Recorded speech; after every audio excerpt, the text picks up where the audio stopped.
80 years ago today, the monstrous machinery of the Third Reich was finally ground to dust. The swastika was torn from the Reichstag, the death camps liberated, and Europe, bloodied, traumatized, but unbowed, Europe emerged from its history's darkest night.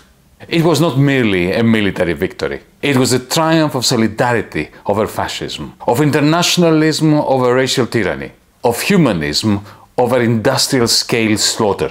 And yet that magnificent victory, which we have every reason to remember and to celebrate today, proved that there is no such thing as a final victory against fascism, against misanthropy. There is no such final victory in a world built on the systematic exploitation of people and nature, of a world not yet mature enough for peace with justice. It took no time after the magnificent victory against fascism for the victors to co-opt the defeated fascists to trounce freedom fighters who had fought against fascism. In Greece, in Vietnam, in Indonesia, in South Africa, across the West, the victors employed fascists, enlisted them, to maintain the pre-war colonial order, the pre-war pseudo-liberal regimes whose economic and ethical bankruptcy had begot fascism. Today, fascism's spectre is rising again. In Ukraine, in the very same battlefields where it was crushed, Nazism lives on,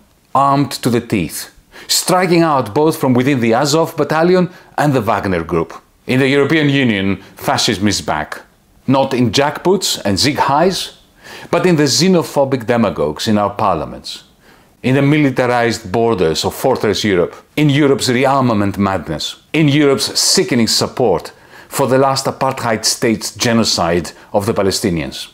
The defeat of Nazism was scarcely the work of generals or politicians alone. The defeat of Nazism was the result of sacrifices by millions of unsung heroines and heroes, partisans, women and men resistance fighters, ordinary soldiers, the working women and men who starved and bled to break fascism's spine. That is the legacy we must reclaim, not the hollow nationalism of flag-waving, of military parades, but the radical internationalist solidarity that once united the world against tyranny.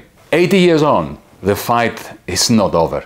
Lest we forget, fascism was not just defeated in 1945, it was out-organized, out-mobilized, out-dreamed. And if we are to defeat its heirs today, we must do the same. No pasaran, never again.